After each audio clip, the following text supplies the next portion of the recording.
I know that the time will come when there is no more effective treatment available, and the end may well be undignified and painful.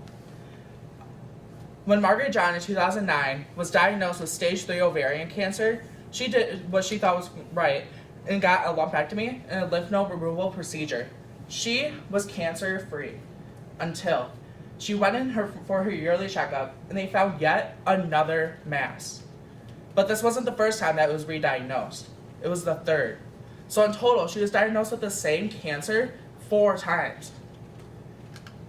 I want to die in my home, surrounded by my own things, at a time when my children and grandchildren have been able to say goodbye. So she knew that ovarian cancer would be the thing that took her. So she went to her general physician and had to talk to him about her care options. Knowing that there would be no more effective treatment available, she thought euthanasia was the answer.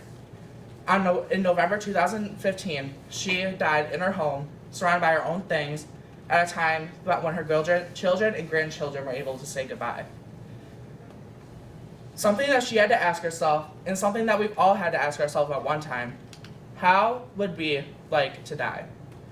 So in our home, surrounded by our own things, at a time that is convenient for our family and friends to say goodbye.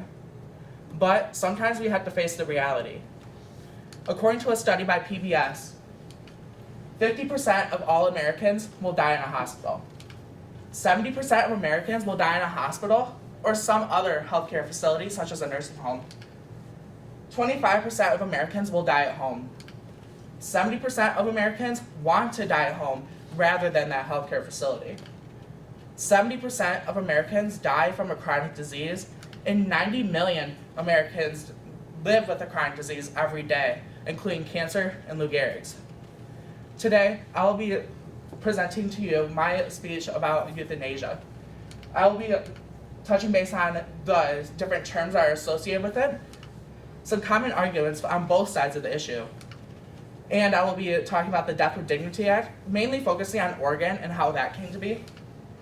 And then I will talk about capability and next of kin in the sense of euthanasia.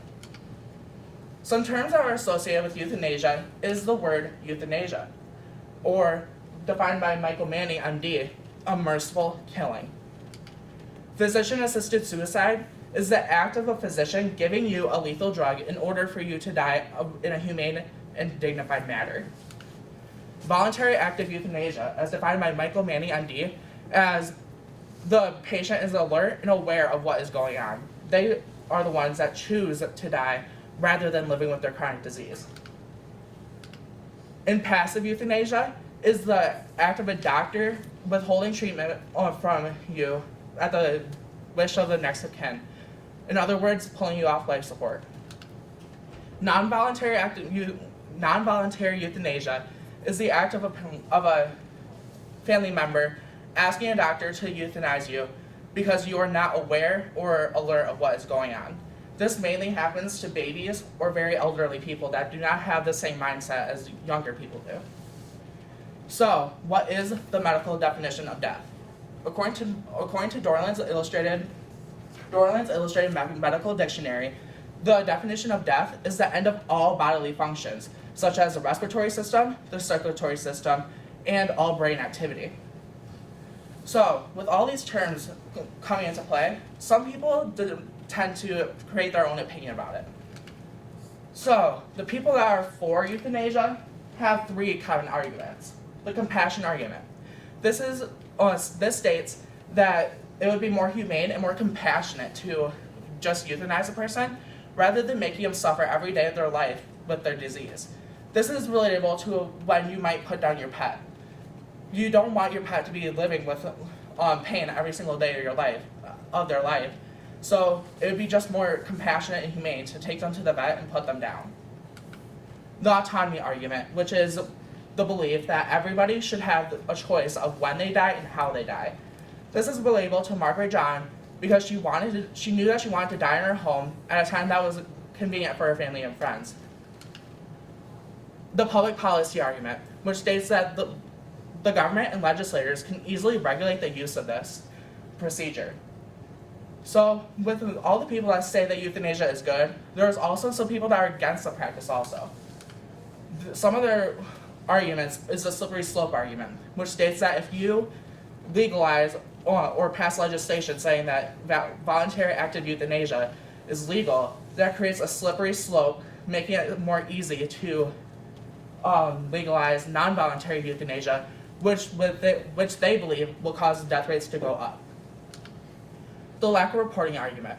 This is the exact opposite of the public policy argument, and this has come to be true when in the 1980s, when the Netherlands legalized euthanasia, doctors were not necessarily reporting it as euthanizations. They were just reporting it as deaths, so people weren't getting accurate records of the use of it.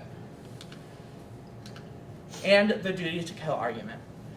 The people that believe in the duty to kill argument believe that if you are hospitalized, the doctor will not try as hard to save you because they know that euthanization is there as like a safety net to their advantage. So with all these arguments being presented to legislators and government, some states have taken some steps to pass the Death with Dignity Act, such as California with the End of Life option in 2016, Colorado with the End of Life Options Act in 2016, District of Columbia or Washington, D.C. with the Death with Dignity Act in 2017, Oregon with the Oregon Death with Dignity Act in 1994 and re-voted on in 1997, Vermont with the Patient Choice and Control at the End of Life Act in 2013, Washington with the Death with Dignity Act in 2008, and the most controversial state is Montana, which does not have any laws allowing the use of euthanasia, but according to a 2009 Montana State Supreme Court hearing, there are no laws that prohibit the use either. Since then, many individuals and groups have been lobbying for euthanasia to become legal entirely or just illegal. So, the first state to legalize the use of euthanasia was Oregon in 1994. It passed through their Congress with a 51% vote, which called for a re-vote in 1997 just to clarify if they're really for it or not. And it passed again with a 51% vote. So this caused a lot of controversy, like any other political race or campaign that causes a close vote on. So there was about half and half, people that were for it and people that were against it. But when Oregon passed the Death with Dignity Act, that didn't just make it so anybody could get euthanized. There are many requirements that you have to follow in order to be considered for the procedure. You must be an adult of 18 years or older who is capable of making this decision, a resident of Oregon. That way, so somebody from a different state where it is illegal to be euthanized doesn't just come to Oregon to die. They have been determined by a physician to be suffering from a terminal illness, has voluntarily expressed their wish to die, and they have made a written request for the medication to solely end their life in a humane and dignified manner. One of these requirements is that you must be capable of making this decision. But not only do you have to follow all these requirements, but you also have to follow a strict timeline in which you apply for this procedure to be done. Within 7 calendar days, you must get a doctor's note from your general physician, another physician, and a psychologist or counselor. And within 10 calendar days, you must get your prescription filled for your lethal drug, and you must, within 10 days, get a following doctor's note from your general physician. So with all these requirements, one of them is to be capable. So what is capability? A person is considered to be competent if he or she is deemed to be capable of understanding the nature and consequences of the decisions to be made and capable of communicating this decision. This is according to the Encyclopedia of Death and Dying.